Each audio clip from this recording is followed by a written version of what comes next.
देखो भाई एक बार और देख लेते हैं, सर हमारी बहुत मेहनत करवा रहे हैं आज। तो ये देखो इस तरीके, सर आ रहा है क्या? हाँ जी, कैमरे में बिल्कुल सही आ रहा है। चलो, तो ये हमारा कॉन्वेक्स मिरर है जो लाइट को डाइवर्स कर रहा है। अब एक बार कॉनकेव का और देख लेते हैं भाई। तो कॉनकेव मिरर कौन ले गया? ये रहा मिरर और है, इसमें और देखते हैं। देखो भाई, क्या लाइट कन्वर्ज कर रही है? Yes sir. क्या वैसे ही कन्वर्ज करती है जैसा हमने पढ़ा है? Yes sir. तो इसके लिए हमने पैरेलल बीम बनाया है और ये लाइट इस तरीके से कन्वर्ज कर, देखो क्रॉस बन रहा है यहाँ पे ये। अच्छा, जिस पॉइंट पे क्रॉस बन रहा है उस पॉइंट को क्या बोलेंगे? फोकस। किसका फोकस है ये? कौन से मिरर का? कॉनकेव मिरर का फोकस है। इस तरीके से फाइंड आउट कर सकते हैं हम, फोकस को लोकेट कर सकते हैं। अच्छा, ये तो पास कॉन्वेक्स मिरर। देखो आगे जाके देखो, लाइट मीट कर रही है क्या? क्या? अच्छा, जहाँ पे मीट कर रही है वो क्या कहलाएगा? कौन सा फोकस है? प्राइमरी फोकस है या सेकेंडरी फोकस है? देखो इस मिरर में दो फोकस होते हैं, ठीक है ना, एक लेफ्ट वाली साइड में, एक राइट वाली साइड में। तो लेफ्ट वाले को प्राइमरी बोलते हैं और जो उधर वाला होता है उसको क्या बोलते हैं? Secondary focus. तो लाइट हमारी ऐसे फोकस पे मीट कर रही है वहाँ पे जाके, ठीक है सर। वो आ रहा है, क्रॉस आ रहा है उधर जो। हाँ, तो ये बहुत ज़्यादा ज़रूरी है सर कि जहाँ पे जो दोनों लाइटें क्रॉस कर रही है रिफ्लेक्शन के बाद। अच्छा, एक चीज़ और है, अगर मैं इधर से देखना चाहूँ तो उधर हमारा क्रॉस बनना चाहिए, उधर पे लाइट हमारी क्या करनी चाहिए? मीट करनी चाहिए। कर रही है क्या? तो भाई वो भी हमारा क्या कहलाएगा? फोकस कहलाएगा। अच्छा, तुमने एक चीज़ और नोटिस की होगी, इधर भी कुछ लाइट आ रही है। वो कौन सी लाइट है? रिफ्लेक्टिंग है या रिफ्रैक्टिंग है? रिफ्लेक्टिंग है। तो वो भी यहाँ फोकस पे मीट कर रही है। तो ये मिरर की तरह भी बिहेव कर रहा है और लेंस की तरह भी, लेकिन ज़्यादा किसकी तरह बिहेव कर रहा है? कल तुम पूछ रहे थे ना सर, तुम पूछ रहे थे, कौन पूछ रहा था? प्रीत पूछ रहा था शायद, कि सर कौन सा फेनोमेना हम यहाँ पे ज़्यादा वो उसको महत्व देंगे। तो महत्व उसको देंगे जहाँ पे लाइट की इंटेंसिटी ज़्यादा है। तो देखो लाइट की इंटेंसिटी उधर ज़्यादा है, उस वाले पोर्शन में, ठीक है ना। तो ये इस तरीके से। अच्छा, अगर मैं इसकी जगह दूसरा लेंस ले लूँ, कौन सा लेंस ले रहे हैं भाई अब की बार? कॉनकेव लेंस और है हमारे पास। तो दो लेंस है और दो मिरर है। तो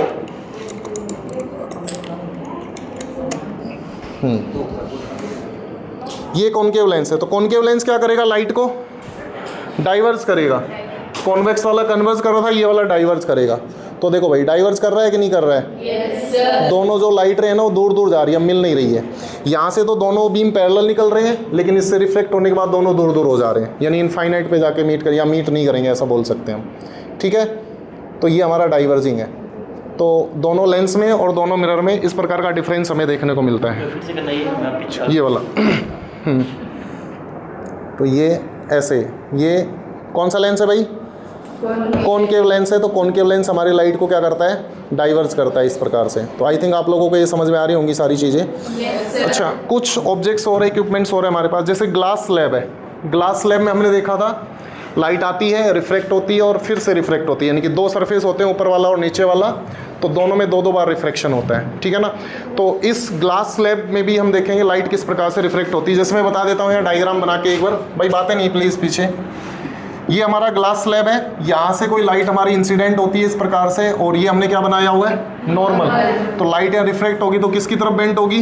नॉर्मल की तरफ। और जब लाइट बाहर आएगी वापस रेयर मीडियम में तो away from the normal bend हो जाएगी।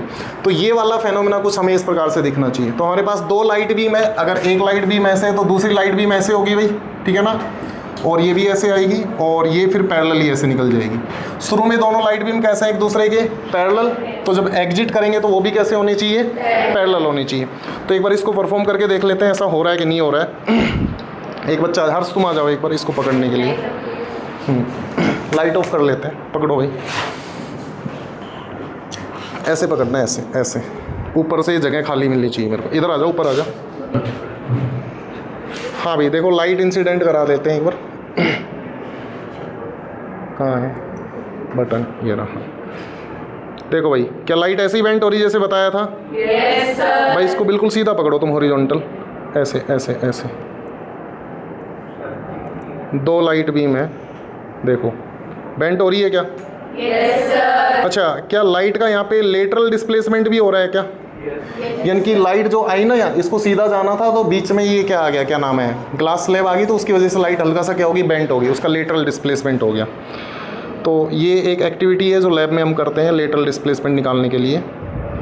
तो ये इस प्रकार से लाइट हमारी बेंट हो रही है किसके अंदर, ग्लास स्लैब के अंदर। ठीक है भाई, सर आ रहा है, क्लियर आ रहा है? Okay okay. अब हम देखते हैं प्रिज्म के अंदर। तो प्रिज्म के अंदर लाइट हमारी, हाँ बैठ जाओ भाई तुम जाओ। प्रिज्म के अंदर लाइट हमारी कैसे बेंट होती है? तो एक सिंगल लाइट ले लेते हैं हम, ठीक है, प्रिज्म के लिए। तो इस और इसमें लाइट आ रही है, इधर से मैं लाइट को इंसिडेंट करा रहा हूँ, ठीक है भाई। तो देखो लाइट ऐसे बेंट हो रही है, दिख रही है क्या सबको? तो ये वही है जो हम थ्योरी में पढ़ते हैं एज इट इज़, ठीक है। अच्छा, यहाँ पे दोनों सरफेस पे रिफ्रैक्शन हो रहा है, लेफ्ट वाले पे भी और राइट वाले पे भी।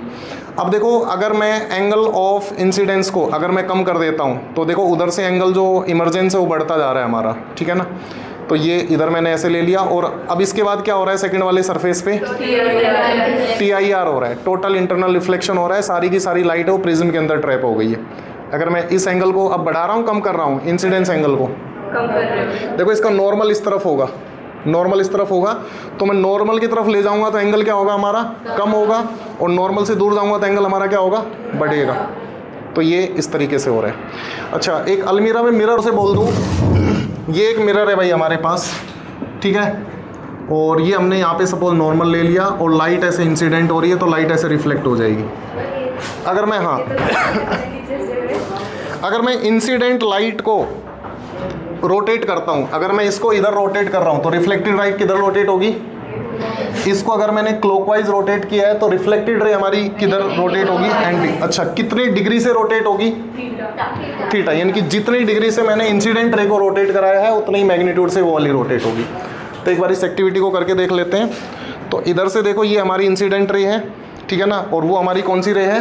Reflected ray. अच्छा, और ये इधर ऐसे रोटेट हो रही है। तो अभी बताओ एंगल ऑफ इंसिडेंस लगभग कितना हो गया है? इस वाले केस में लगभग 0 हो गया है। अरे एंगल ऑफ इंसिडेंस किसके साथ बनता है? नॉर्मल के साथ। तो नॉर्मल भी इसका ऐसे ही होगा, वर्टिकल ऊपर की ओर। तो एंगल ऑफ इंसिडेंस 0 हो गया तो एंगल ऑफ रिफ्लेक्शन भी कितना हो गया है? 0। अच्छा, एक चीज़ हमने और पढ़ी थी इसके अंदर लॉ ऑफ रिफ्लेक्शन में कि incident ray, reflected ray and normal all lie in a same plane. इस सेम प्लेन का मतलब क्या है भाई, बताओ मेरे को। सेम प्लेन का मतलब मैंने पहले बताया था, जैसे यहाँ से लाइट इंसिडेंट करा रहा हूँ तो ये वाला प्लेन और नॉर्मल इन दोनों को मिला के एक प्लेन बनेगा और वो रिफ्लेक्टेड जो लाइट है वो भी इसी प्लेन में आगे की ओर चली जाएगी। सर उधर से लो, पीछे से एक बार। तो यहाँ पे देखो ये इंसिडेंट रे है और वो कौन सी रे है भाई हमारी? रिफ्लेक्टेड रे है। तो अभी जो प्लेन है ना, कोई बात नहीं, तो ये इस प्रकार से है। अच्छा, अगर मैं प्लेन चेंज कर दूं, अगर मैं लाइट को इधर इंसिडेंट कराऊं तो अब देखो प्लेन हमारा उधर घूम गया, प्लेन हमारा शिफ्ट हो गया, ऐसे हो गया। तो ऐसे अगर मैं गोल गोल घूमता जाऊं तो रिफ्लेक्टेड रे भी हमारी ऐसे गोल गोल घूमती जाएगी इस प्रकार से, ठीक है। तुम्हारी आंख में नहीं आएगी, टेंशन ना लो, क्योंकि एंगल ऑफ इंसिडेंस कम लिया ज़्यादा लिया हमने। अगर मुझे तुम्हारी आंख में लाइट मारनी है, ठीक है ना, रिफ्लेक्ट करानी है, तो एंगल ऑफ इंसिडेंस को बढ़ाना पड़ेगा, घटाना पड़ेगा? बढ़ाना पड़ेगा, बढ़ाना पड़ेगा, लगभग 180 करना पड़ेगा, तब जाके वो लाइट वहाँ पे इंसिडेंट हो पाएगी। तो ये सेम प्लेन का मतलब समझ आ रहा है? तो प्लेन हमारा फिक्स है या बार बार चेंज हो रहा है? प्लेन हमारा बार बार चेंज हो रहा है। अगर मुझे उस वाले कॉर्नर में लाइट मारनी है, रिफ्लेक्टेड लाइट, तो वो वाला कॉर्नर, ये वाला पॉइंट और ये हम तीनों एक सेम प्लेन के अंदर लाइन करनी चाहिए, तब जाके वहाँ पे लाइट जा पाएगी, ठीक है। तो ये ऐसा नहीं होगा कि लाइट यहाँ से निकली और टकरा के इधर बेंट होगी या इधर बेंट होगी, इसी प्लेन में आगे की ओर लाइट ट्रेवल करेगी। ये सेम प्लेन वाला कॉन्सेप्ट और कुछ नहीं है। अच्छा, एक चीज़ हमने और पढ़ी है, अगर अब तो हम किसको रोटेट कर रहे हैं भाई? इंसिडेंट रे को मैं बार बार चेंज कर रहा हूँ। अगर हम मिरर को रोटेट करें, ये हमारे पास मिरर है, अगर इसको मैं थीटा से रोटेट करता हूँ तो बताओ रिफ्लेक्टेड रे कितने से रोटेट होगी? 2 थीटा से रोटेट होगी। कैसे रोटेट होगी देख लो एक बार भाई। अभी बताओ एंगल ऑफ इंसिडेंस कितना है? 0। तो एंगल ऑफ रिफ्लेक्शन भी कितना होगा? 0। अब मैं क्या करता हूँ, मिरर को मान लो 45 डिग्री से रोटेट कर देता हूँ, 45 डिग्री से, तो बताओ रिफ्लेक्टेड रे कितने से रोटेट हो जाएगी? 90 से रोटेट होगी। अभी रिफ्लेक्टेड रे हमारी इधर थी और मैंने मिरर को केवल 45 से रोटेट किया है, तो रिफ्लेक्टेड रे कितने से रोटेट होगी?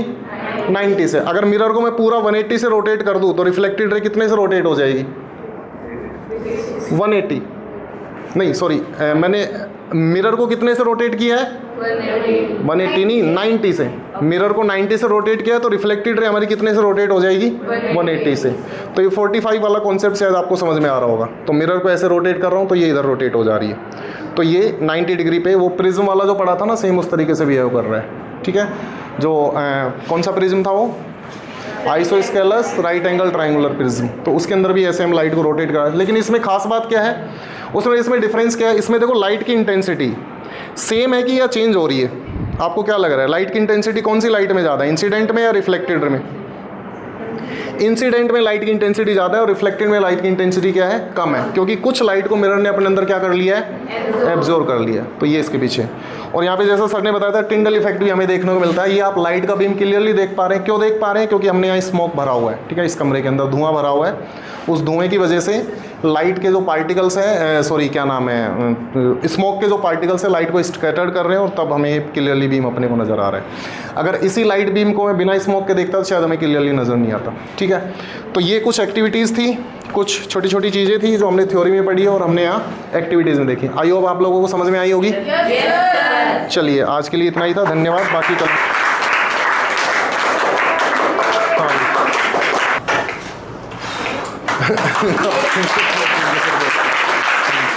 चलिए, thank you all of you, कल मिलते हैं फिर। भाई ये सेटअप एक बार, हर्ष जल्दी आ, इसको रख के आओ जहाँ से लेके आए थे भाई।